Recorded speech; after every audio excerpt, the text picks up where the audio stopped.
Hello everyone, how are you? Hope you've had a lovely week. I've had a lovely week. I will say I've had a lovely week because I've had a couple of days of work. The children have been on a half term, and so I took a couple of days annually so we could just all not rush out of bed together, because even though I'm working from home at the moment, but it still has some sort of rushing out of bed. I have a 9 o'clock meeting, and I tend to have quite a lot of 9:30, 9 o'clock, 10 o'clock meetings. It's just been great to just spend some time in bed and just relax, and and we go back to the whole school run thing next week.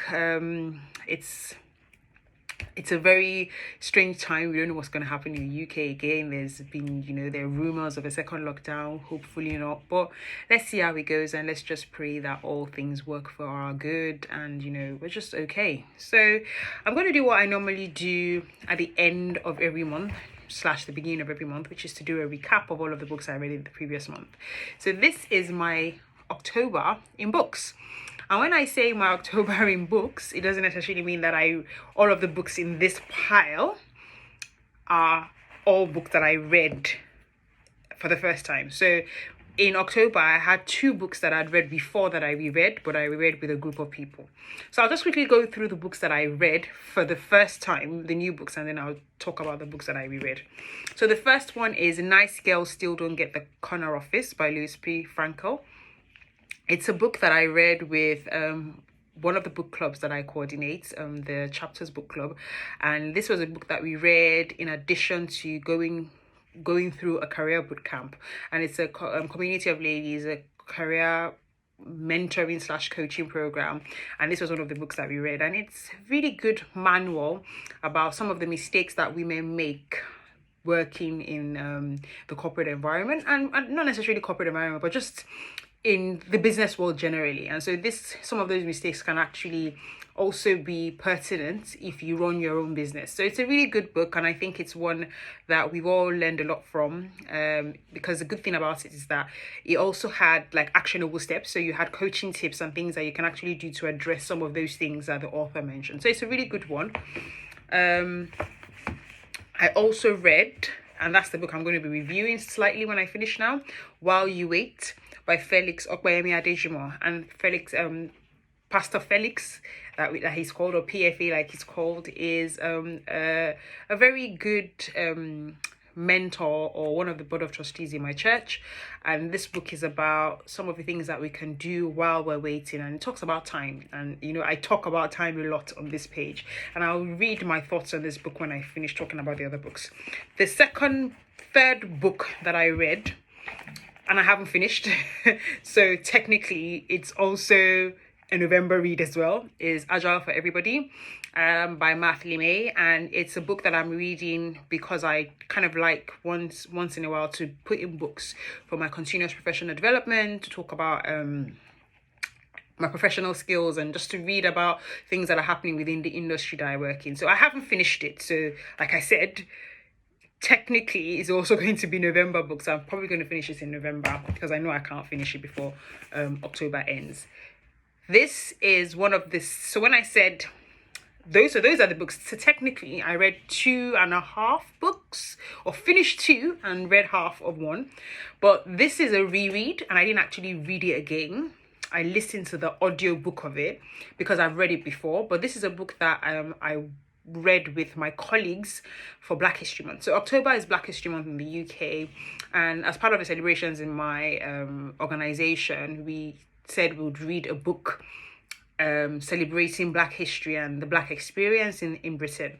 And this book is a story. What am I saying story? It's 22 stories of people from the Windrush generation and their descendants and their experiences in Britain. And it was very, very, when we had a book discussion, and it was really, really enlightening book discussion for quite a number of people. It's a really good book that talks about historical concepts. It talks about the stories of people. And what I particularly like is it's not one-sided. There's something I'm always talking about, to say that the Black experience is not a monolithic experience. There are a wide range of experiences. For instance, it talks about the fact that you have a very, very high population of Chinese indentured servants in the Caribbean, Jamaica especially. So it's a really good one, and it's one that I would really recommend. A lot of people who had even read the book said, you know what, we're going to go read it. And this is the book that we're reading in my book club, and it's Sefi Attah's Everything Good Will Come. So I'm not going to talk much about it. If you want to hear my thoughts on the book and themes about it, join my book club. We're going to be meeting tomorrow, which is Sunday, the 1st of November, and we'll talk about it. One thing though I would say is that this book is such a very, very topical book regarding a lot of the things that are happening in Nigeria, that have been happening in Nigeria in the last couple of weeks. So I'm really excited. I'm really looking forward to discussing it with members of my book club. So I'm going to read from While You Wait and just give you my quick thoughts on what I actually learned from the book. So as I said, it talks a lot about time, and I'm going to read from the preface that talks about time. According to Time, we can get the most out of time in spite of the difficulties in managing time. It says, while we cannot influence the flow of time, we still can get the most of it. Becoming a wise time manager sometimes is similar to mastering sorcery, but the results are worth the effort. It is continued by affirming that being a master of your time means getting more done, staying energized, and doing more things you enjoy. These are some of the quotes about time shared in Time. You may have heard or read some of these quotes. Time is Money by Benjamin Franklin. Benjamin Franklin is one of the founding fathers of the United States. He wrote in a book in 1748, remember that time is money. In order to earn money, one must act and therefore use one's time. Time is not infinite. There are only 24 hours in a day available to every person. Employers pay their employees for the time spent working for them. The amount paid can be broken down to units of time. How much are you worth per day? What is the value of your time per hour? How much is your employer paying you per minute? Consultants or contractors who are paid per hour or per day know the value of their time.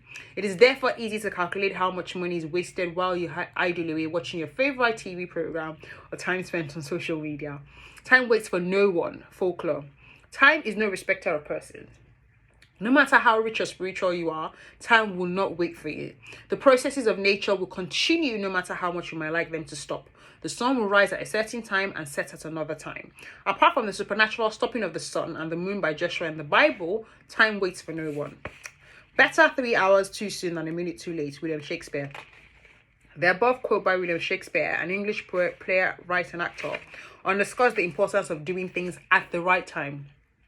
You can submit your dissertation early, but the time comes when it will be too late to submit it. So 1 minute or 1 second late. Invest your time in something useful for the future. Time is the most valuable thing a man can spend. Theosphastus. It is true that time is money, but the things that money can buy can be worthless over time. However, the things we can only purchase with time are priceless. And that's one thing I want to focus on. The things, it is true that time is money, but the things that money can buy can be worthless over time. However, the things that we can only purchase with time are priceless. And I love the terms in which he spoke about time and money. So he used certain key action words, key verbs there. Invest, purchase, spend. So those are the three things, people use those words when we're talking about money. And when we use money in the material sense of it is a metric of value. So it tells us that time is a thing of value. It's something that we measure and we place a lot of value to. So the things, time you spend, think about it. When you spend money to go on holiday, but when you go on holiday, you're spending your time there. And it's priceless. Memories that you make are priceless. There are a lot of things that you do that the memories that we make in our lives are us investing time in it. I don't know how to explain. I don't think I'm articulating it properly. But a lot of the things that we do, when we think about, tell us a day that you really enjoy, one of the happiest days of your life. It is time. It is the time that you were spent immersed in that particular thing.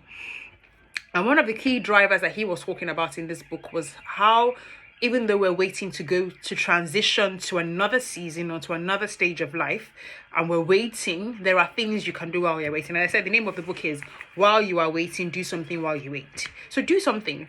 I'm trying to look for a practical example. A lot of times we think that, okay, there's a job, we all aspire to something, there's a kind of job we want to do. But what are you doing while you wait to get into that path? What are you doing while you're waiting to get into that job that you want to get into? What are you doing? You know, there's waiting times. We're always waiting. And he talks a lot about, you know, there are a lot of interesting statistics in the book about the amount of hours that we spend waiting, the amount of hours we spend sleeping, and it kind of gives us an example or a kind of idea of the actual time that we have living. And for me, it actually brought it to 4 for me. I've always known this, but it brought it more to 4 for me to say, yes, if you spend this amount of time, I think I was talking about like the average number of years that we spend sleeping is about 30 something years in over the average person's life. So someone who lives to be 75.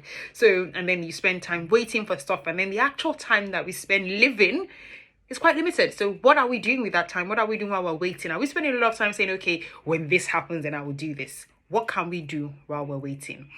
And it triggered something in me, and it started making me think about a lot of things. And believe me, you know, I'm always talking about the fact that I know that we're not always going to be on the go, go, go, go. But it also made me think about, Oyinamala, what are you doing with your time? And that's one of the things I'm also saying to you today if you're watching this video. What are you doing with your time? What are you doing while you wait? The name of the book is While You Wait. And it's available on Amazon. So do check it out. It's a very easy read as well. I read it in about 2 days, and I will still read it in 2 days. So yeah, that's my book review for the week, and is also a review of my books that I read in October. I hope to be able to do this as well by the grace of God in November, and hopefully I'll be able to see you with another book review next week. Thank you very much for watching, and have a lovely, lovely weekend. Thank you. Bye.